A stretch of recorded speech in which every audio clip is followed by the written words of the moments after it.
Okay, I think we're ready to go. Ladies and gentlemen, I would like to introduce you to the NASA Director of the Mars Exploration Program, Dr. Jim Watzin. He'll be speaking about the role of robotic precursors in Mars exploration, past, present, and future. Dr. Watzin.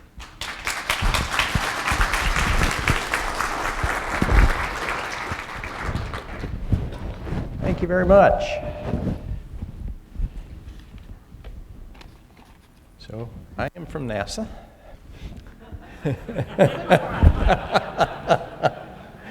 And we're going to talk about some cool stuff that we're doing, particularly under the Mars Exploration Program, which is run by the Science Mission Directorate, led by Dr. John Grunsfeld at NASA headquarters. I want to talk a little bit about precursor missions, precursor activities, and the role that they have in enabling exploration. And I like to start a talk like this with just a little bit of a perspective piece. And I find a vista like this is a great place to start. A stunning panorama associated with this, the incredible vistas. I mean, this is the new frontier. This is the goal. This is what we're after. To expand our capabilities to explore this planet in this exciting place. And, you know, decades of science-driven exploration using the tools of robotics, all shapes, forms, and varieties and technologies over the course of time has opened the door.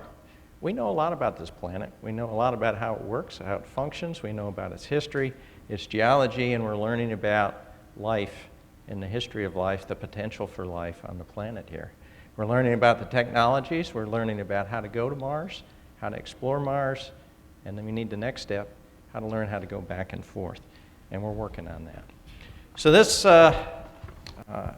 panorama as a motivation, let's look back a little bit. And you know, it's stunning to see how far we've come from the beginnings of our Mars exploration activities. You go back 50 years. Oh, interesting footnote here. There we go. You go back 50 years and look at Mariner 4 and the flyby activities. And I like this particular photograph here because the data stream coming back, the crew was so excited, so enthralled to actually achieve the flyby. I got some imagery and the little bits of data dribbling back extremely slow. The engineers were impatient and lacked the technology like you and I to just click the screen and plot the data, so they actually started drawing on the wall and drawing the maps as the data was coming back. And this is a photograph from back then, 1964, as they were trying to reveal just exactly what the dots and dashes were coming back to them that they had seen on the flyby. Fast forward to just 3 years ago, we landed a metric ton on Mars in the MSL mission, the rover Curiosity there. I'm sure all of you guys watched that activity unfold as it went, and marvel, at least I marvel at the elegance yet the complexity of the system that it takes to land a metric ton on Mars. I mean, this is a small car by today's standards, and we've been operating for the last 3 years, a lot of capability on board. And we actually landed the thing, and now we operate it daily using the Mars infrastructure that's there and a very talented crew out at JPL. Makes you wonder where we can go from there. Let's look back a little bit. You know, we have a strategy for planetary exploration that NASA is following that has worked quite well and served us very well at Mars. We start with a flyby, then we orbit, then we land, and then we rove. And so we build on that basic strategy, and it's driven by the laws of physics. Right? The energy's involved, the effort's involved, and in the particular case of planetary exploration is the technology's evolved and unfolded. So back in '64, we had the first flyby there, and we gradually used the tools and increased the capabilities that we had and worked our way to the point that we could orbit, and we got the basics of the planet. We started to correct a lot of misperceptions that we had from ground-based observatories, started to understand the lay of the land a little bit and understand what we were faced with. So the program progressed, and we moved on to Viking and increased the level of sophistication and capability, went back to orbiters to refine our imagery to prepare for landing, and we landed. okay, successfully. And again, rather stunning step forward in terms of our understanding and the excitement and enthrallment that we have with the planet and its potential. So to enable the next step, getting closer to where we are today, we cycle back in that routine and increase the sophistication of our orbiters, both in terms of their remote sensing capabilities, but also starting to put in place the infrastructure necessary to do more sophisticated tasks on the surface. And so the Odyssey orbiter has been there, just recently passed 60,000 orbits and still going strong. It's been a workhorse for us in terms of comm relay. It's a workhorse in terms of some of the remote sensing capability. And here you have one of the false color imagery coming back from our thermal imager that we have on board. MRO, it's been 10 years now, still on orbit. Another big workhorse for comm relay and support of the missions on the ground, but it's part of the whole strategic planning, tactical planning, and operations cycle associated with the ground assets that we have today. Because one of the most important assets on it is the HiRISE instrument, which does our high-resolution imagery from orbit. And it's used to do the strategic planning for our daily operations of the orbiters there, and to investigate sites and points of interest discovered by other means, and for our planning for things to come further down the road. We also have Maven Mission, which is close to a year, approaching about a year, or 9 months or so of operation at Mars, and giving us a lot of insight in terms of the atmospheric dynamics, the interaction with the solar wind, and help us understand the chemistry and the dynamics associated with the whole environment at Mars there, and preparing and improving our understanding of Mars as a system. Moving on now to the ground environment. We've gotten down to the surface multiple times, and we've increased our capabilities over the years. Sojourner back in '97 showed us that it's possible to successfully put something down on the surface of Mars and to operate it. It was an engineering feat, okay, but we wanted the capacity now to carry payload and do larger things. So Spirit and Opportunity rose from that, and lo and behold, one of the two still operating strong. Opportunity now, it's gone greater than the distance of a marathon, and ironically, as just this past week or so, entered Marathon Valley for an extended tour in that portion of the Mars regime to explore yet another very, very interesting canyon and area on Mars. It's also being used routinely in cooperation with the overhead assets to get ground truth data to sync up what we're doing with remote sensing. Useful to help us expand our strategic observations of the planet and our planning for the missions. Phoenix, we got to the point that we landed up in the polar regions, clawed away a little bit at the Martian soil, and validated that it's really, we know it's been a moisture-rich planet in the past, but it's moisture-rich today to some degree, and not that far below the surface. Could have used a better illustration there, but you can see in the middle of the photo there the infamous picture where we scratched back with the scoop the surface there and saw the frost layer, literally just an inch or two below the surface. Important resource when we think about the possibility of human exploration in the coming years, and the possibility that access to shallow surface ice could mean for ISRU capabilities and the support of crew when they get to Mars. We're now in the Curiosity era. Very sophisticated rover, very sophisticated payload. We've gotten past the point where we've addressed the question scientifically, was there ever water on Mars? We know conclusively there was. There was water reservoirs, there was flowing water. Were there areas of Mars that could have been habitable? We know conclusively, yes, there were. And so Curiosity is on to try to identify whether there's any of the supporting elements associated that could support life. And indeed, organics have been observed, and we're continuing the exploration right now. Those of you that have been tracking Curiosity know that we had a little hiccup with the drill system several months ago. Worried us a little bit that we had experienced a short when we were shaking some of the sample out of the drill into the analyzer there. But we've reviewed that. We've kind of changed how we operate the system a little bit, and we're back to drilling now. We've taken a sample and we moved it into the system, and it'll go into the SAM instrument later this week for an analysis of that particular drill hole. Science team's excited. They're seeing a lot of things they hadn't seen at some of the other sites, and very curious to get the chemical analysis of that and see what it'll tell us. You may have noticed that we've also observed methane sporadically on Mars. We've seen the levels increase in local areas and decrease over the course of several days. So interesting observation. We have not a clue as to what the source of that is. So it's a very intriguing scientific question there. So incredibly productive systems on the surface. And we're continuing to press with those. Curiosity is healthy for those of you that track mileage, over 11 kilometers.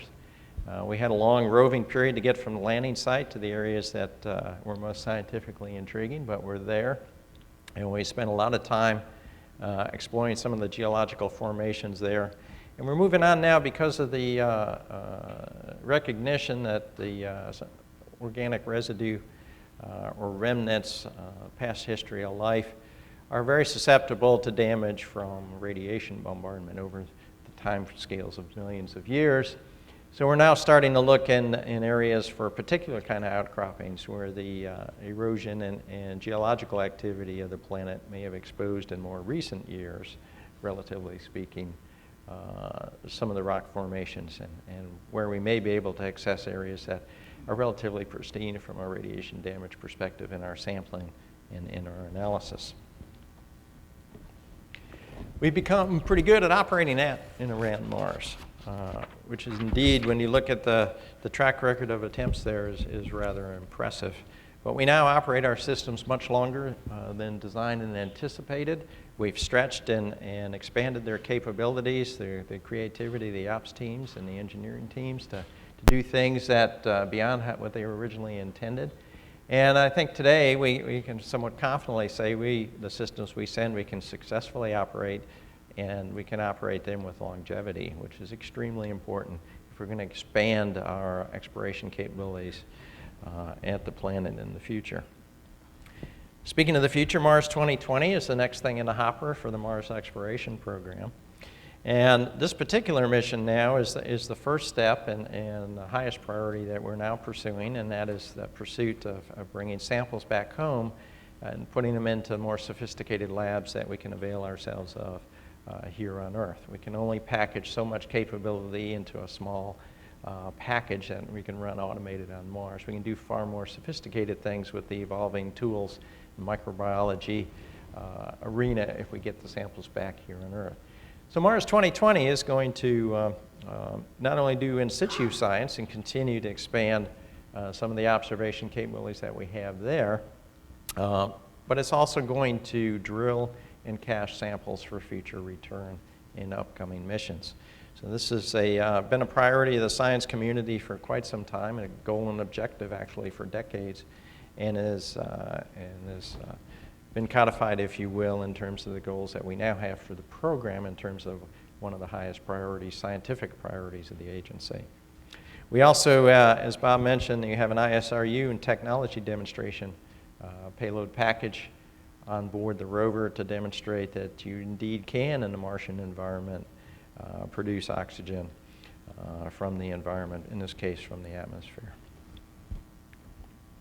All right, so what's up now, Jim? This is what you've been doing. What comes next? And we've been spending a lot of time and energy here over the past 6 months, really focusing in on trying to crystallize the next steps in terms of the progression of the program. And you can see sort of across the bottom the themes that have guided the Mars exploration program over the years: follow the water, explore habitability, seek signs of life. But one of the things that hasn't been talked about a whole lot, but has been an element of the program for years, is prepare for future human explorers. And what does that mean? That's what I call the precursor function.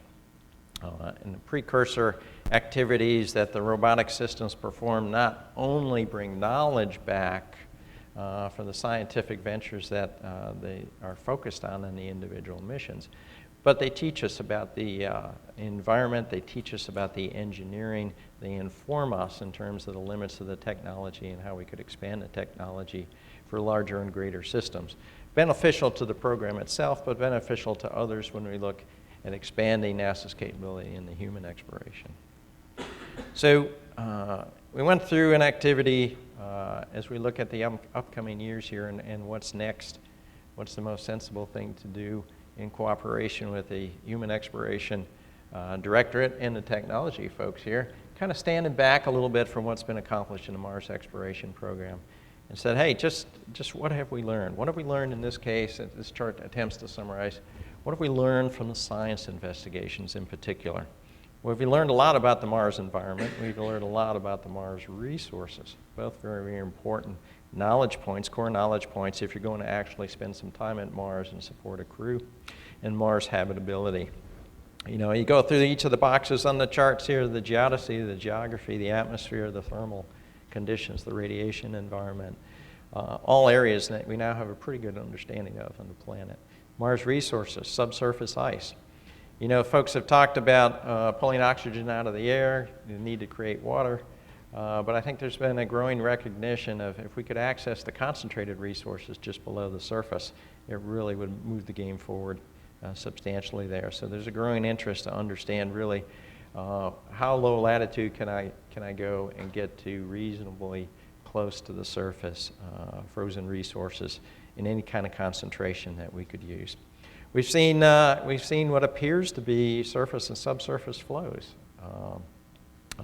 that are seasonal in nature, consistent with brine, but we don't understand the mechanism of that and what that means for resources, what that means for the potential for life. There's lots of speculation and curiosity associated with that. So down the bottom of the chart, attempt to summarize, you know, in the green, learned boxes there, and the yellow, to learn boxes.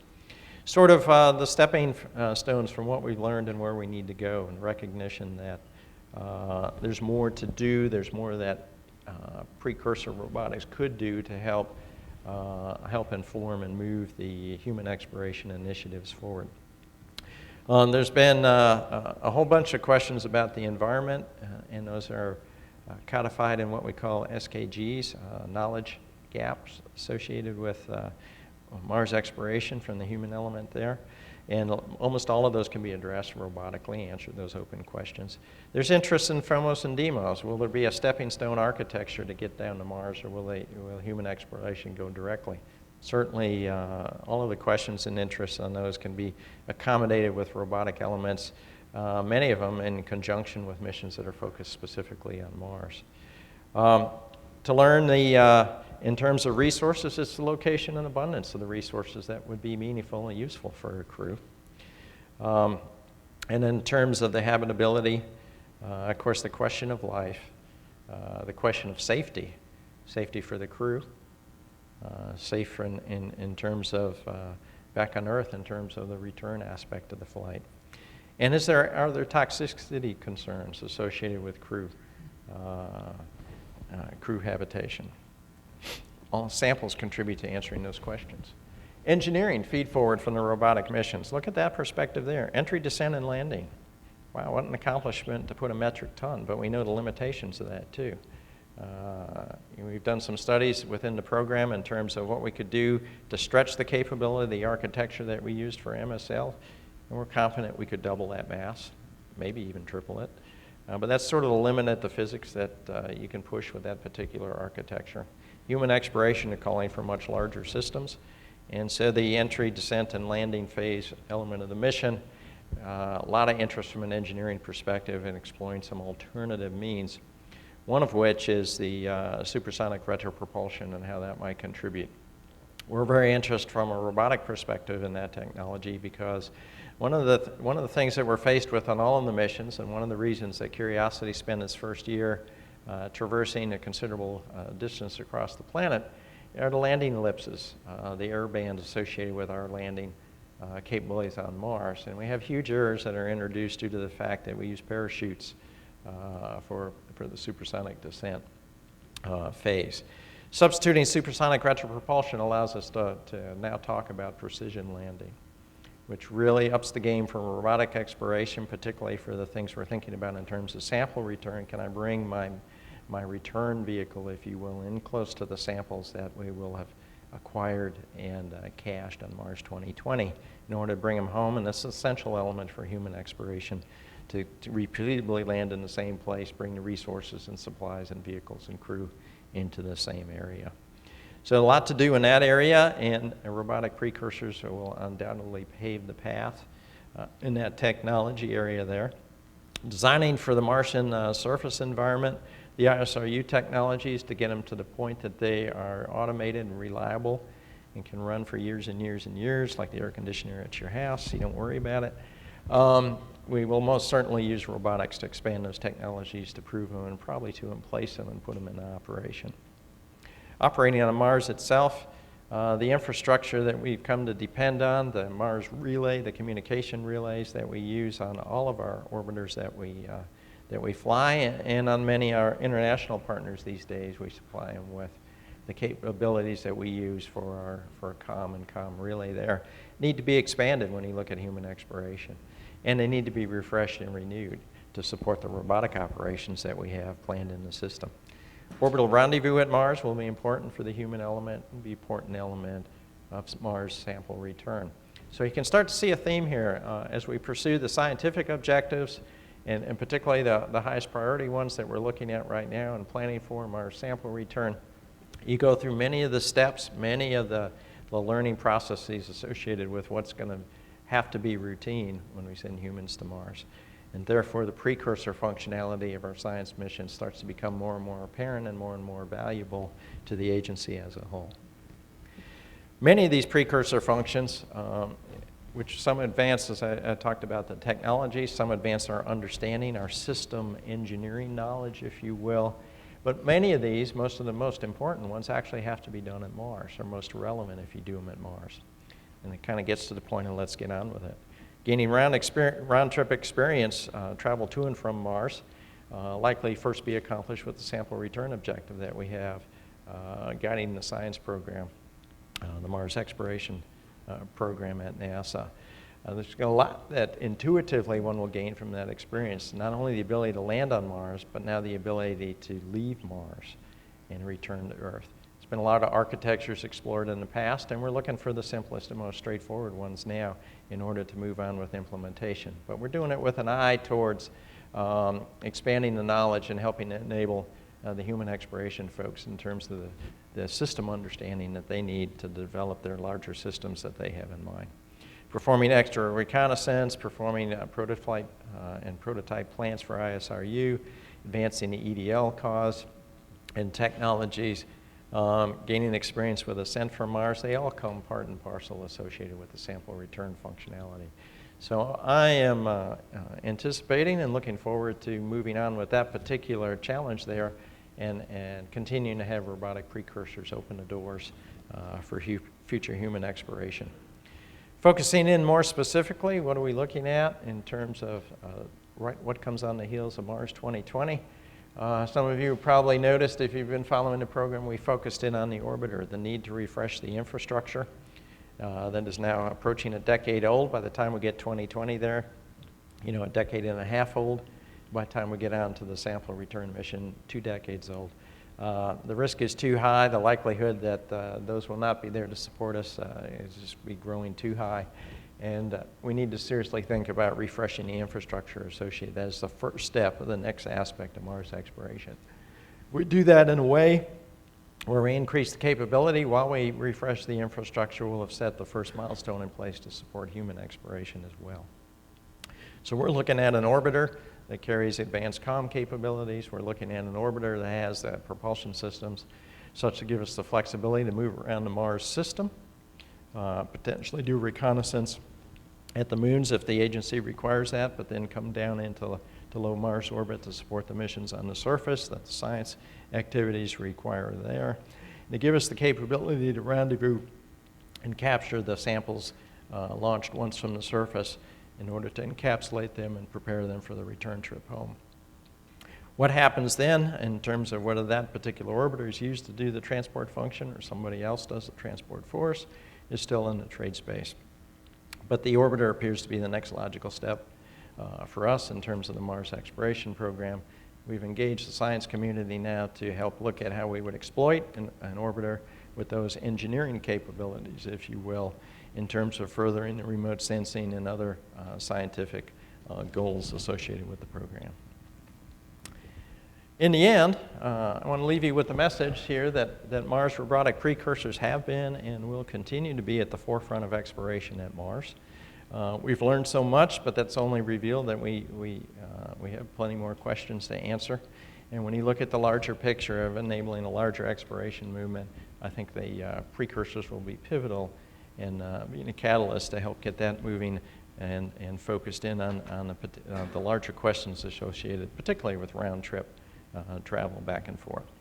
We'll continue to be responsive to the science community and the science priorities as laid out in the decadal.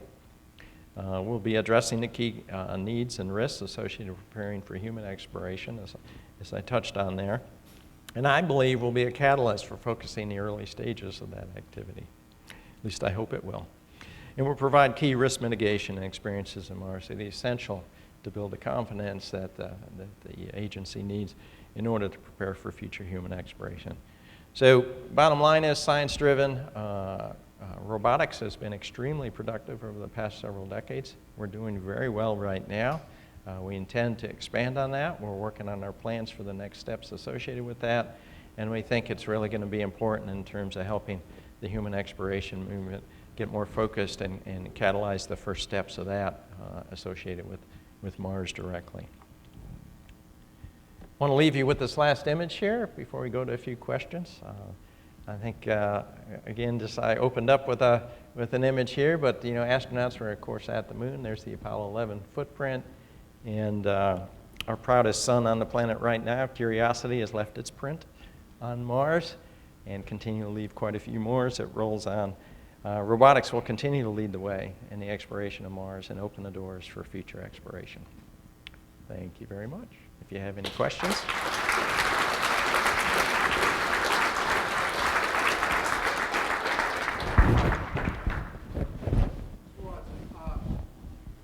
I couldn't tease out of your presentation, and maybe you can address this. In your mind, what are the 2 or 3 absolutely compelling things we need to know about Mars before we send humans there? We've mapped it, we've tested, we've tasted it, we've done everything. So I couldn't tell what are the 2 or 3 things you think we have to know about this planet before we go there. So I take from a little bit from the, I'll try to answer that question, but I just wanted to comment. I take a little bit from the tone as can we get started on sending humans? Do we need to know more, or before we actually commit to the flight where we're sending humans? I've been watching Mars since I was a teenager. Yep, me too. I know more about Mars now than when the scientists knew before we went to the moon. We didn't taste it. We sent a few probes. We got off our ass and we went. Right. That's what we did. Okay. And you're talking about, I'm hoping I see that footprint on Mars before I die. Yeah. That's my goal. That would be great. Absolutely. So let me get to your question there. What the hell do we need to know now? If I pause another moment, I don't want to increase the emphasis on that. My personal belief is the piece of knowledge that's missing is associated with what the quest of the last 10 years of the exploration program has been, and that's the question of life. Okay? Does it exist? Did it exist? Does it exist? In what form does it exist? And what does that mean in terms of risk associated with our crews that we send there?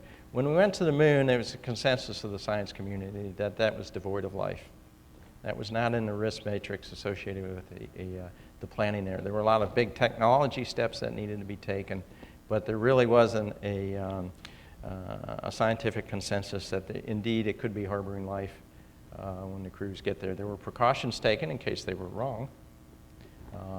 But in the case of Mars, we know that it certainly was a habitable environment at some point in this past history. And the question is it still, and what does that mean? And I think the progression of the science-driven activities associated with the program and the quest for the sample return really gets to the heart of that and would bring the definitive evidence to the table in terms of helping further folks' concerns about that risk and what it might mean to crewed expedition. I do, and I tried to touch on in my talk a little bit about the fact that landing the kind of masses associated with human exploration is a huge step, and that's on the technological side. You can see the great lengths the engineering team went to land the Curiosity rover on board, and we pulled out every trick that we could think of in order to make that work. And there are limitations in that architecture and what it can do. So I think we have to get on with expanding the amount of mass, useful mass, that we can land on the planet. But that's a natural progression, and I think the robotics program will continue to push that along and nurture that. But there's larger steps associated with the human program, and I can't comment on the technology associated with that at the moment. But it'll be a change from the architectures and approaches that we've used to date to land on Mars. So life on Mars, what does that mean? And the fundamental technology associated with landing the large masses are what I see as the, I don't want to call them obstacles, but the challenges that need to be taken head on as we move the exploration program forward.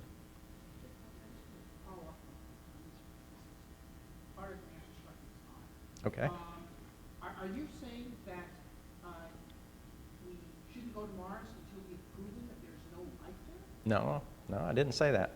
And what I'm saying is there's a lot of questions and a lot of concerns over the implications of life on Mars and what that means to the human element. And we have a program called the Mars Exploration Program that is working to answer that question right now.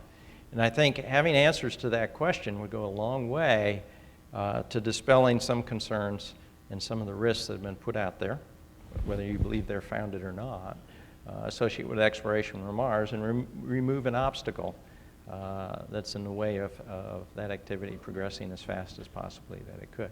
So from my personal perspective, I think bringing back the information that we're tasked to do in the Mars Exploration Program would be a very helpful enabler for the human exploration to come.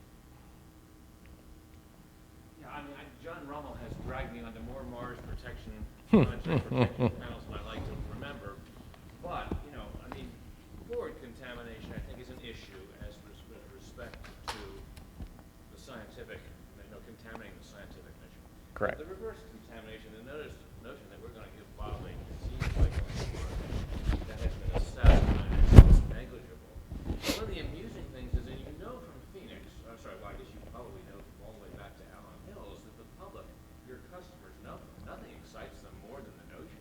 Oh, absolutely. Life and It's huge. Microbial life is entirely acceptable as an excitement factor.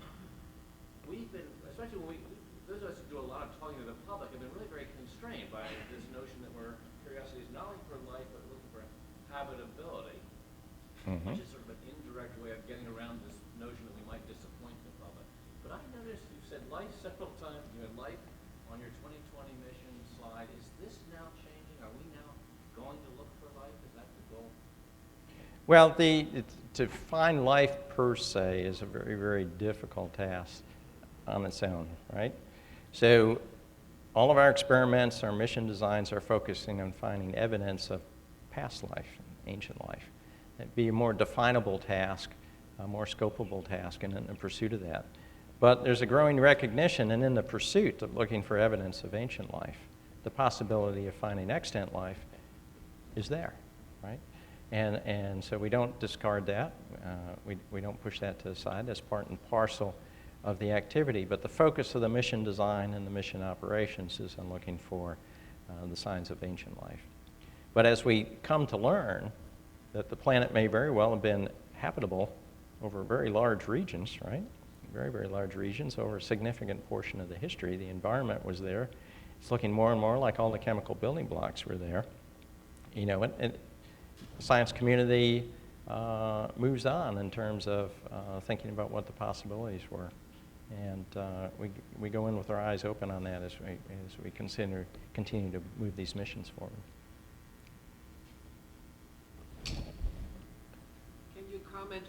what, if anything, NASA is currently working on, or what you see in the future regarding lighter-than-air robotic exploration of Mars, whether it be balloons, helicopter drones, as we'll hear from later this conference, solar-powered airplanes, or any other things that have been proposed. I'm not familiar with, I guess, a large amount of the things that you touched on, other than I have a little bit of familiarity in the Mars exploration program itself is interested in the possibility of aerial vehicles in terms of some of the future missions there. And so we have some work going on in that area to kind of explore the technologies and what might be possible, what are the limitations of that, how could we incorporate that into our systems right now. But we don't have any plans to fly anything at the moment.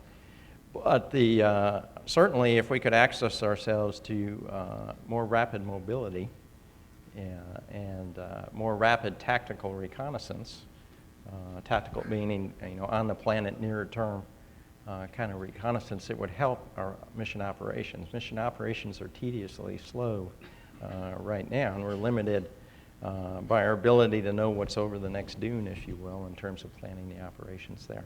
And so we have a strong interest in increasing our ability for tactical reconnaissance and other things that you might be able to do if you had aerial vehicles. Yes?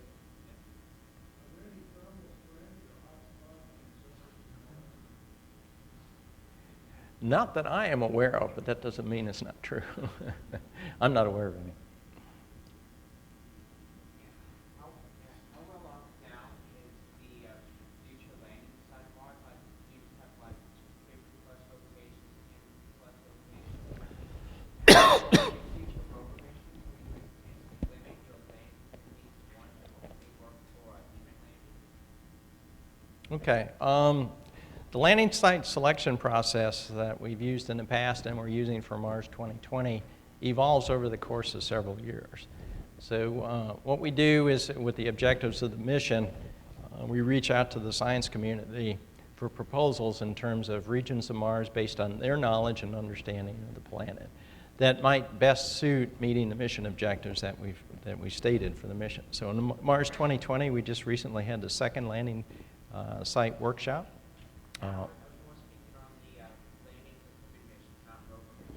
Okay, for human missions, we started an activity earlier this year to start working with human exploration and the science community associated with the robotic exploration to start talking about the topic of human landing sites. And the purpose of that was twofold: to marry the folks that had experience with it on the scientific side with the human element, primarily the engineering element, starting to think about, well, what's important for a crewed site from their perspective, and marry those requirements, and then turn that into something where we can start going through the activity of identifying candidate sites. That activity is going on. We're having our first workshop actually in another month and a half associated with that. And have a set of objectives now defined for the landing site, and we're going to go through the process of trying to identify, just as we do on the robotic side, candidate sites for human exploration.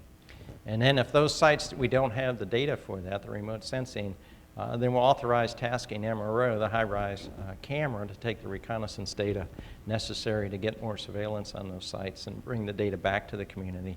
And then we'll go to the next step in terms of digesting that information. The goal is to, by late winter or early spring, have come up with a list of at least a handful of sites that we think would be suitable for human exploration, that would meet their technical requirements for the support, but also meet scientific requirements to continue the scientific objectives that the program has laid out. And on the future rover missions, will you limit your landing to maybe ones that will only work for a human landing? No. I have a more lighthearted question. Okay. What's your favorite robot from fiction? Oh my goodness. Or your favorite robot from history? Oh my goodness. How? So I'll date myself, but I do remember as a child fascinated with what was it, Lost in Space? Yeah. There you go. So we'll put that up there as the favorite in the past. Coming on to the Mars exploration program this past year, I got to tell you, curiosity intrigues me, the whole system associated with that. And when you really get into understanding that system and the sophistication of that system and the capability of that system, it's just mind-boggling. So how about those two? Does that work? Okay. All right. All right, thank you very much. All right.